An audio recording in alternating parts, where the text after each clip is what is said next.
Hello and welcome to this session on experimental method in educational psychology.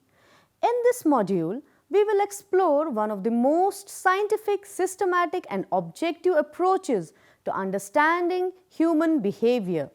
You will gain insights into how controlled experiments allow researchers to establish cause and effect relationships, test hypotheses, and develop evidence-based practices that directly inform teaching and learning.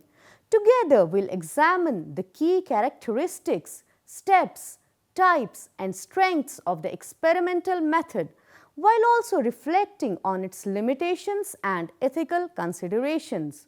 By the end of this session, you will have a clearer understanding of how experimentation not only strengthens psychological research but also advances educational practice in meaningful ways.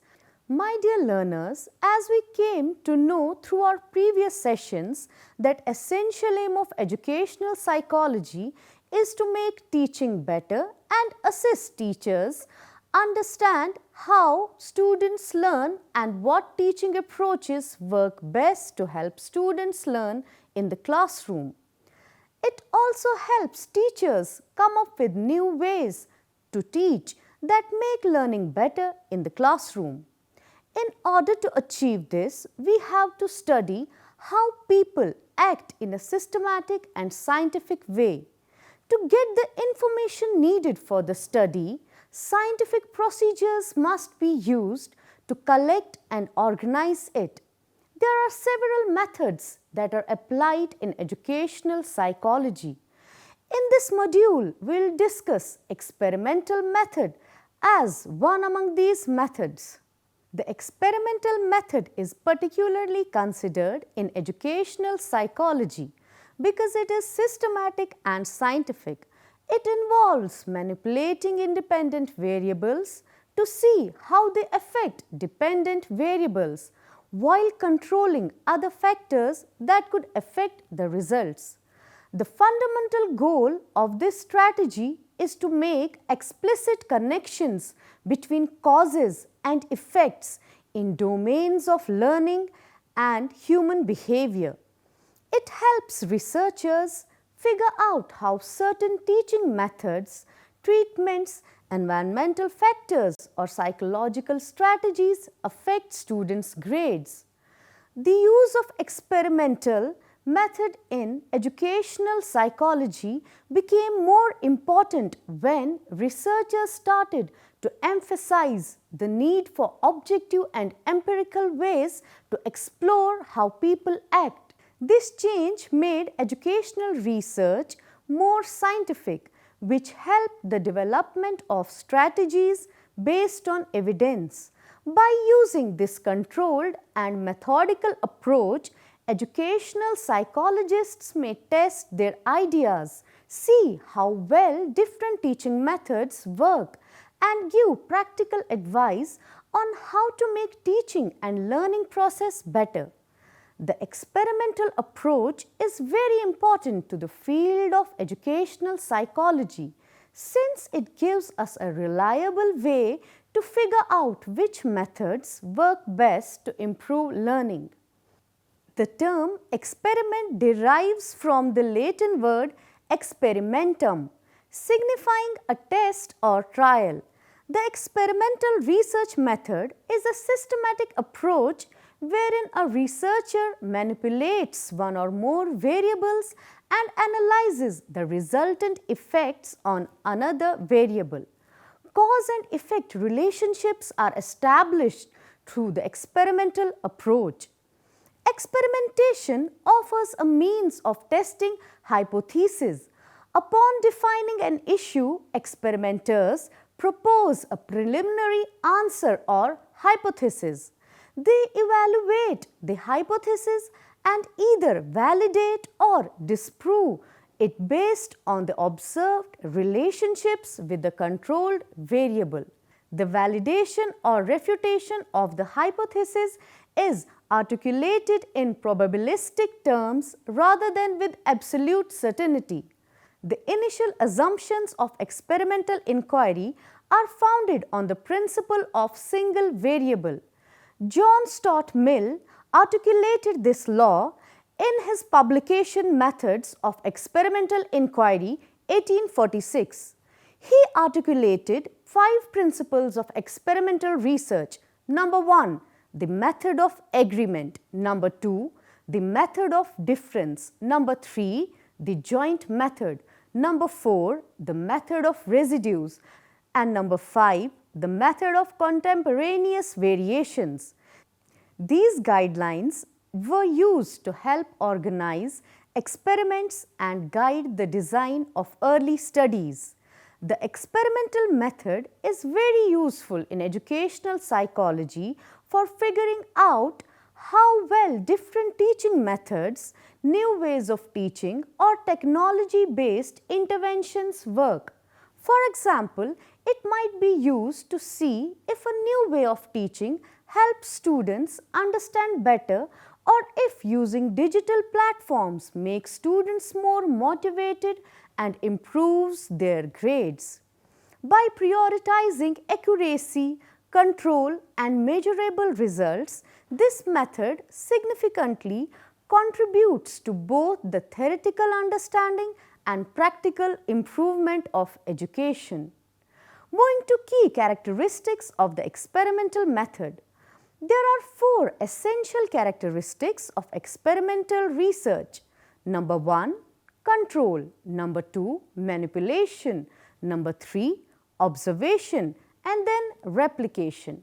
Now coming to control. Control is the most important part of experimental study. It talks about how much different things in an experiment are taken into account. The researcher is sure that his results are reliable because more of the aspects are being taken into consideration correctly and more control is being enforced.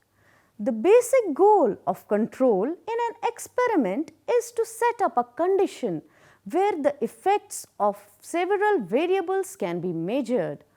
There are a lot of things that can affect how people behave in an experimental situation since people are complicated. So, it is not only unreasonable but also impossible for a researcher to try to reduce educational challenges to the functioning of a single variable. Now, randomization.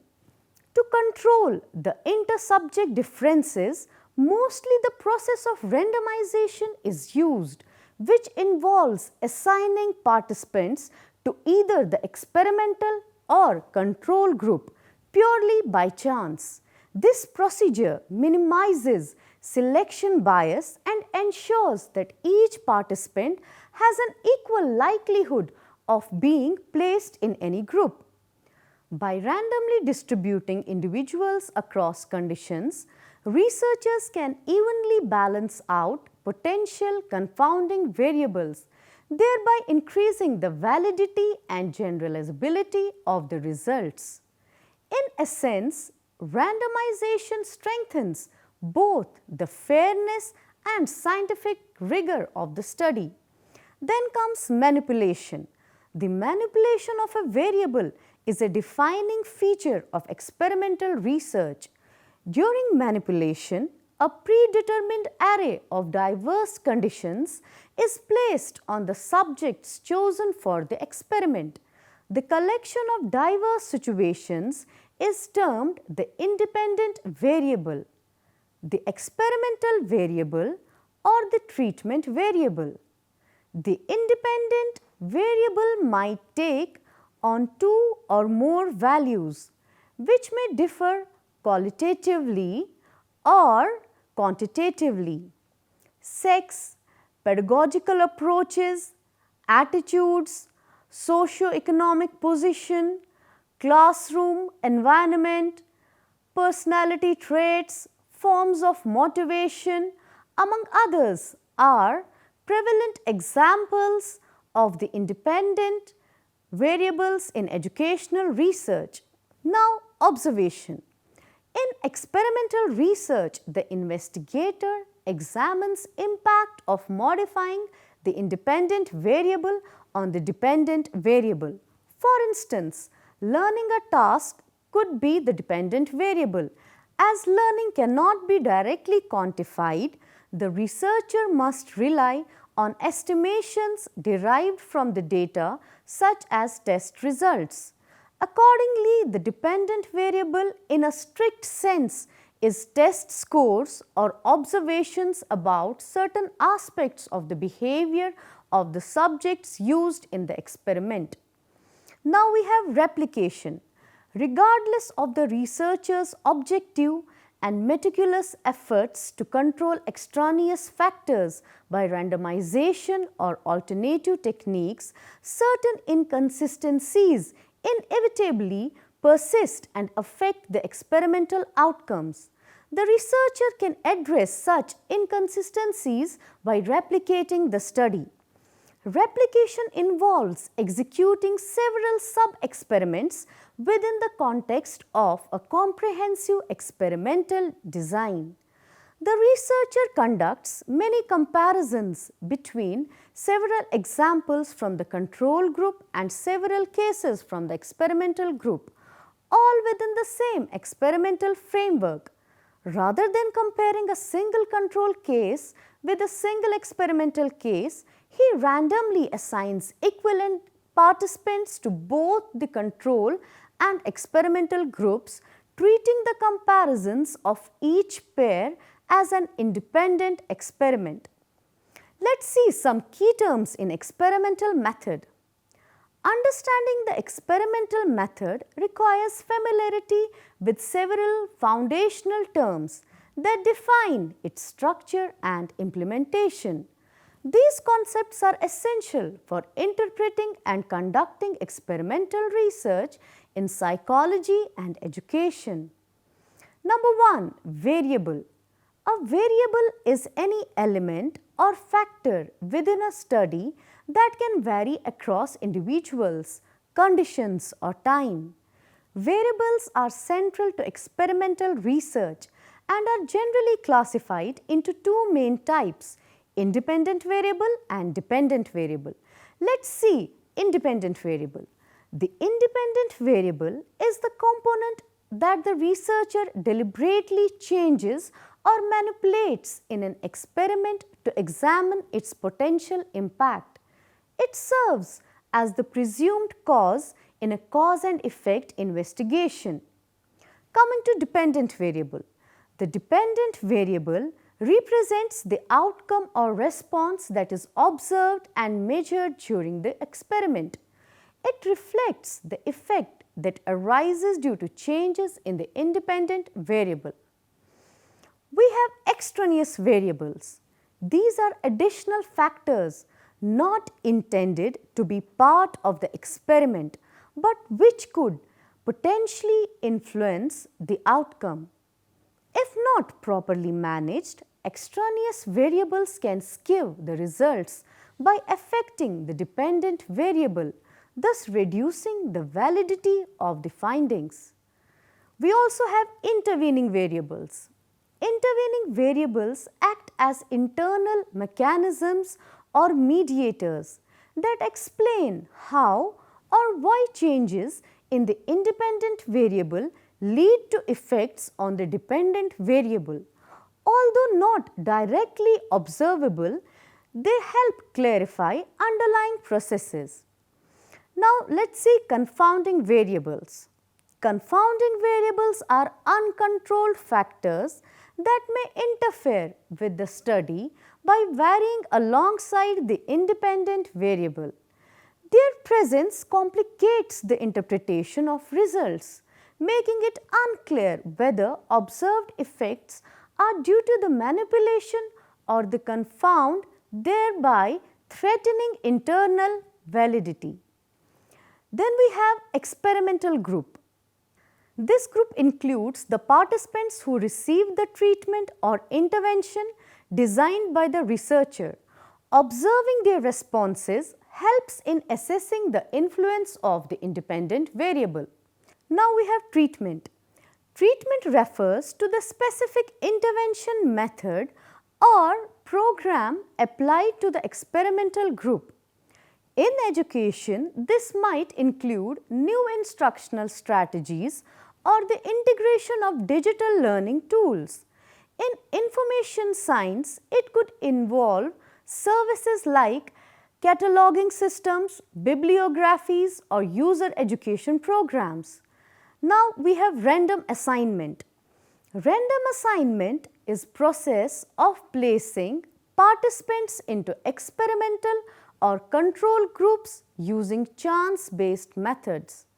This ensures that each participant has an equal opportunity of being placed in any group, thereby reducing selection bias and increasing the credibility of the findings. Next we have subject. A subject refers to the individual or unit on which the experiment is conducted. In educational and psychological research, subjects are typically human participants such as students, teachers, or users. Next is control group. The control group serves as a comparison group that does not receive the experimental treatment. This group allows researchers to observe differences that arise solely from intervention by serving as a baseline against which changes in the experimental group can be assessed. Then we have cause and effect relationship. This term denotes the direct connection between variables, where manipulation of the independent variable leads to a measurable change in the dependent variable. Identifying such a relationship is a primary objective of experimental research. Let's see pretest. A pretest is an initial measurement of the dependent variable conducted before the treatment is introduced. It establishes a baseline for evaluating changes resulting from the intervention. Then we have post-test. The post-test is carried out after treatment is applied.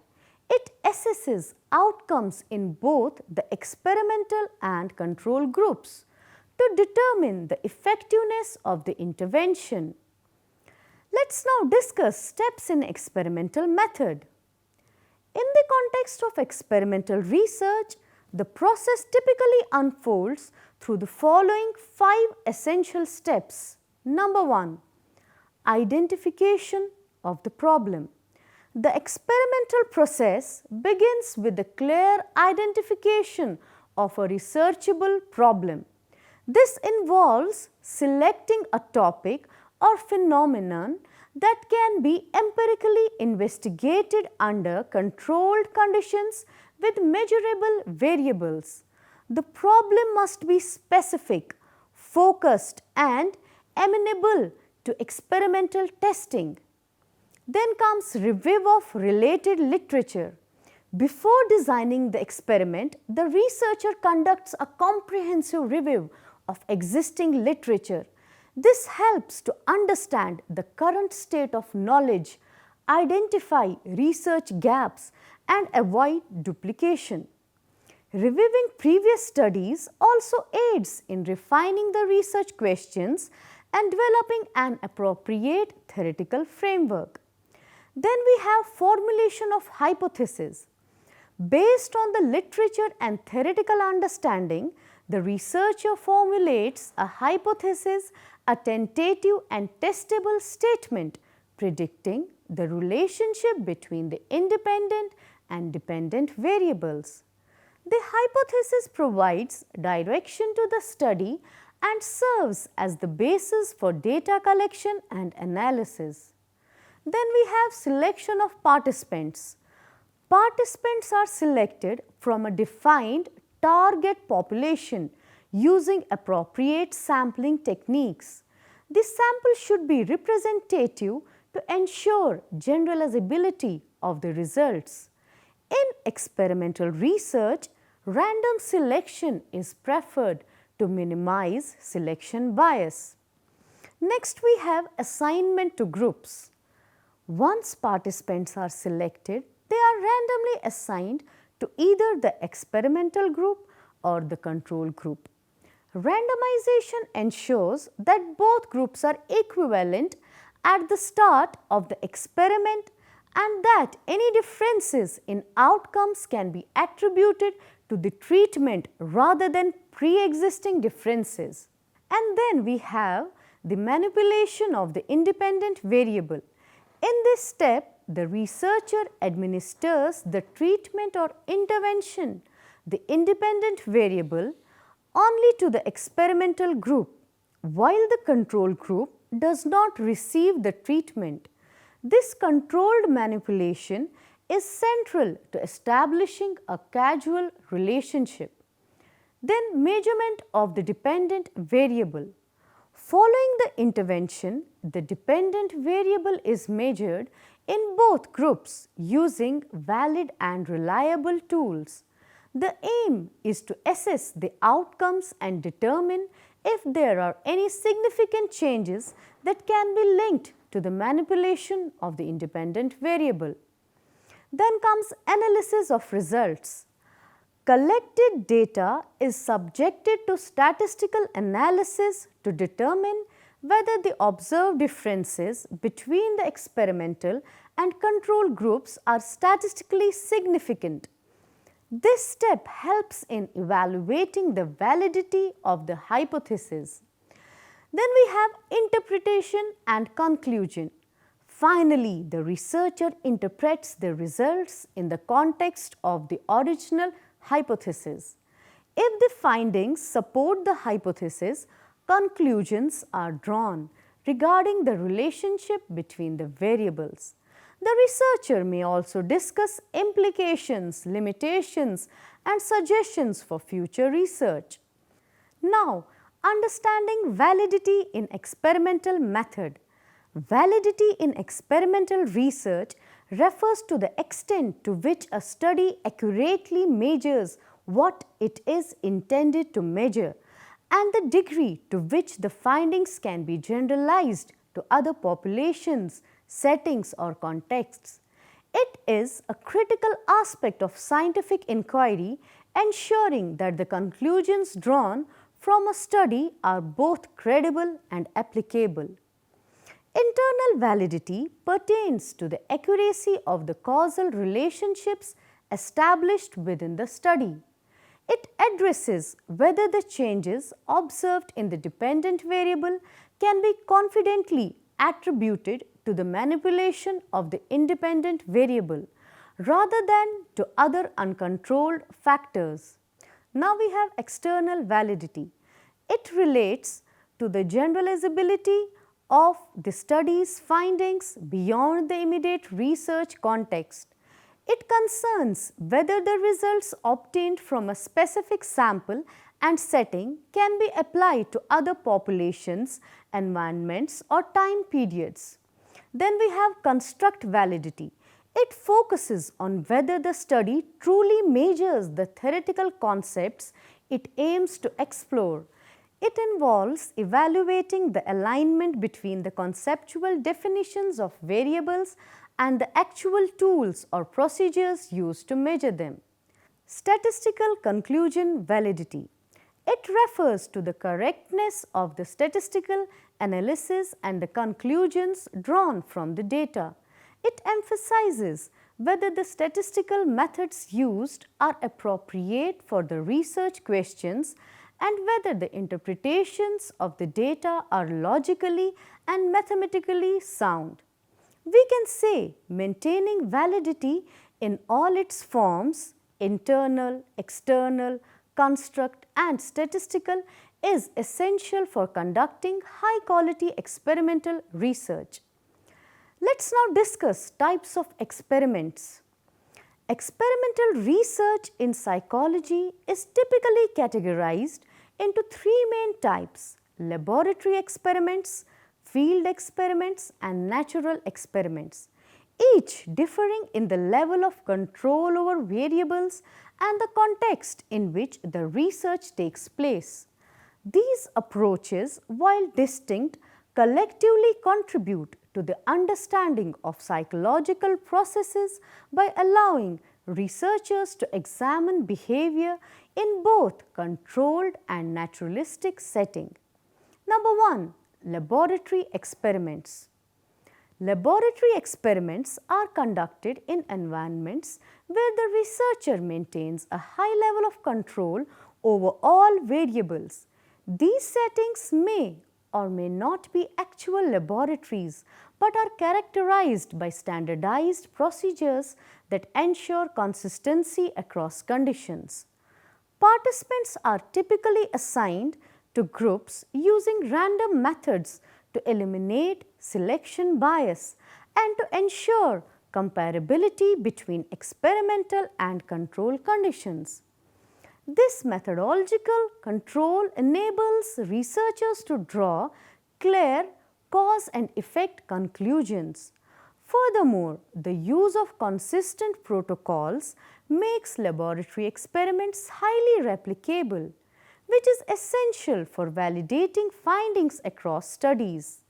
However, one major drawback is the artificial nature of the setting, which can limit how well the results apply to real-life situations or low ecological validity. Number 2. Field experiments. Field experiments retain the essential element of experimental manipulation but are conducted in real-world settings like schools, workplaces, hospitals, or community spaces. This type of experiment provides greater ecological validity because participants act in natural environments where their behaviors are more genuine. In most cases, participants are unaware they are being observed as part of an experiment, which helps reduce demand characteristics. As a result, while findings are more generalizable to real-life contexts, the internal validity may be lower and replication is more complex. Then we have natural experiments. Natural experiments occur when researchers take advantage of a naturally existing event or condition that affects a population. The researcher observes and measures the dependent variable to assess how the natural change has impacted individuals or groups. This method is particularly useful when direct manipulation would be unethical or impractical, especially in studies involving trauma, health, or large-scale interventions. Natural experiments offer very high ecological validity as they take place in real-life contexts. Selecting the appropriate type of experiment depends on the research goals, ethical considerations, and the practical realities of the study context. Together, these methods enrich the field of psychology by offering diverse pathways to explore human behavior across different settings. Coming to the advantages of experimental method. It establishes clear cause and effect relationships by manipulating variables under controlled conditions, ensures precision, objectivity, and reliability through standardized procedures, random assignment, and statistical analysis. It allows replication, strengthening the credibility and generalizability of findings.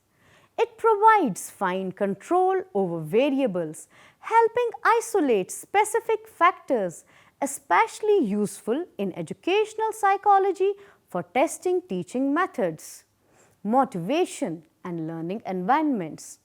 It is adaptable to both laboratory and real-world settings, enabling practical applications. Now let's discuss the limitations of the experimental method. Experimental method may lack ecological validity due to artificial laboratory conditions, risk of demand characteristics, and experimental bias which can distort results.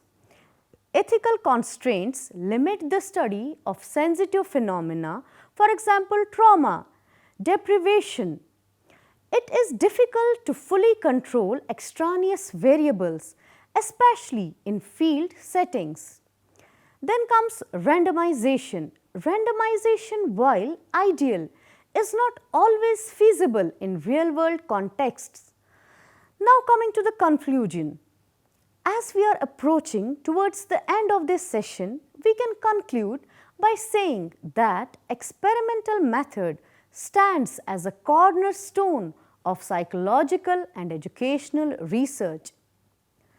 Its ability to reveal causal relationships through systematic control and manipulation makes it one of the most powerful tools for generating reliable knowledge. Yet, as we have discussed, it is equally important to remain aware of its limitations, particularly in terms of ecological validity and ethical boundaries.